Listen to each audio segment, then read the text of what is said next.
Breaking news coming in this afternoon. Billionaire businessman Johan Rupert has dismissed claims of his involvement in Absa's bailout. The public protector's leaked interim report is said to have mentioned that the Ruperts helped facilitate the deal. Speaking from Geneva, Rupert said it is totally untrue that either he or his father helped facilitate the controversial lifeboat. I was in fact livid when the possibility of a lifeboat to Bangkok became known, and wrote to the South African Reserve Bank objecting. Johan Rupert said, and I quote, "I would welcome a full and transparent investigation into the whole thing so we can finally put to rest all the stories and lies swirling around," unquote. This is breaking news coming in this afternoon with regards to billionaire businessman Johan Rupert, and he has dismissed claims of his involvement in the Absa bailout. Joining us on the phone line to discuss this further is political analyst Professor Sipho Siebe. Good afternoon to you, Professor, and thank you for joining us here on ANN7. Your initial reactions to Johan Rupert dismissing any claims or involvement in the Absa bailout? Well, he's not only dismissing any claims, but he's also agreeing with those who are calling for a full investigation. And I think this should be welcomed, because what has always been the case is that whenever there are issues that involve the black company or black person, you'll always find the usual suspects. Some of the foundations running up and down calling for a full investigation. And what is interesting, we have not heard much from them. So I think Johan Rupert is actually correct that this requires a full investigation so that we have far greater clarity around how much the state has been captured by some groupings. So I think it is a proper response, and it sounds like a response of somebody who is innocent of this, but also understand the gravity of the allegations, and that it is important that South Africans are not shortchanged. So I do think that the full investigation is actually required in this case, given the monies that are there. We have had people calling for investigations for monies that are simply in hundreds of millions.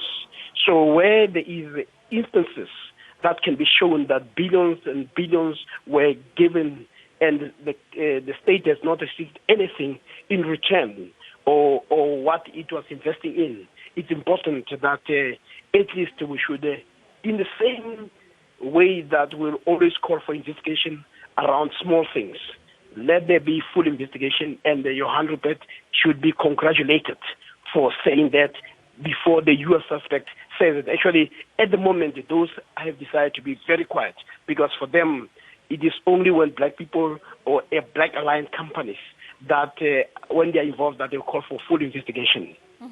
Professor, Johan Rupert has also said that he was in fact livid when the possibility of a lifeboat to Bangkok became known, and he actually wrote to the South African Reserve Bank objecting to this. Do you think the statement by Mr. Rupert will put all of the stories going around in the media to rest, or could it possibly do that?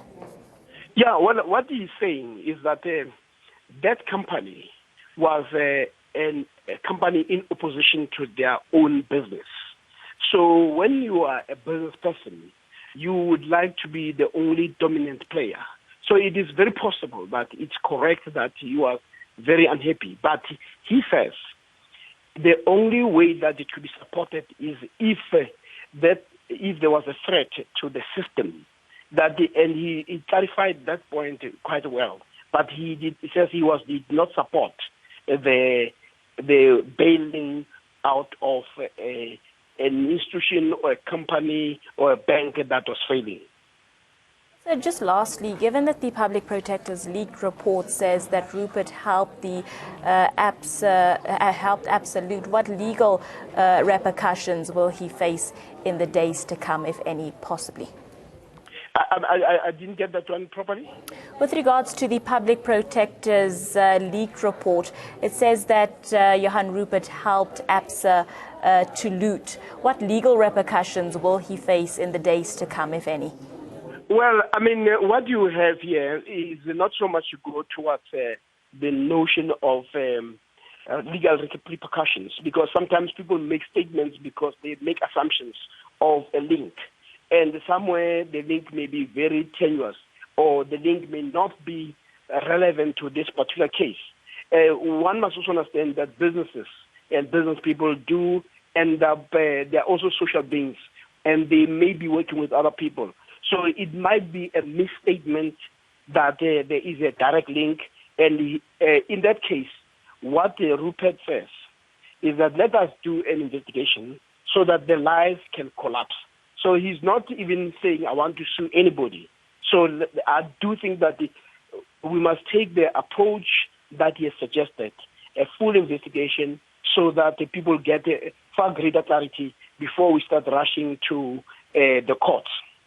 Well, thank you very much, Professor, for your time. We appreciate you talking to us. Professor Sipho Siepe joining us on the phone line, discussing billionaire businessman Johan Rupert dismissing claims of his involvement in the Absa bailout. Let's continue the discussion. We are joined also on the phone line by Black First, Land First National Convener Andile Mqetama joining us on the phone line. Good afternoon to you, and thank you for joining us here on ANN7. Your initial reactions to Johan Rupert coming forward and dismissing claims of his involvement in the Absa bailout? No, Johan Rupert is wasting our time and actually his own time. And he still hopes that he can use his weight as one of the wealthiest person in South Africa to basically avoid accounting. The evidence is overwhelming, and in fact, he's not implicated so much on the Absa aspect. Directly himself and his father, Anton Rupert, are named as beneficiaries, and the company back then called the Rembrandt, which is now part of his company Remgro Group, benefited from the lifeboat deals. So he and his business must pay back the money. Even his claim that let us investigate and so on, he hopes that he can use this media to vilify, he can use his influence to undermine and to discredit the public protector and others so that he can get scot-free. He has done this for over 20 years now, since the matter has been revealed. He hopes that he can continue. What he doesn't know, Johan Rupert, is that the situation has changed. The political game is different. Our people are more aware. And once we're done with Absa, we are coming for him. Our advice to Johan Rupert is that he must just pay back the money and not waste our time and resources, because investigations, commissions are going to waste more money. He has the money. He's benefited from that money.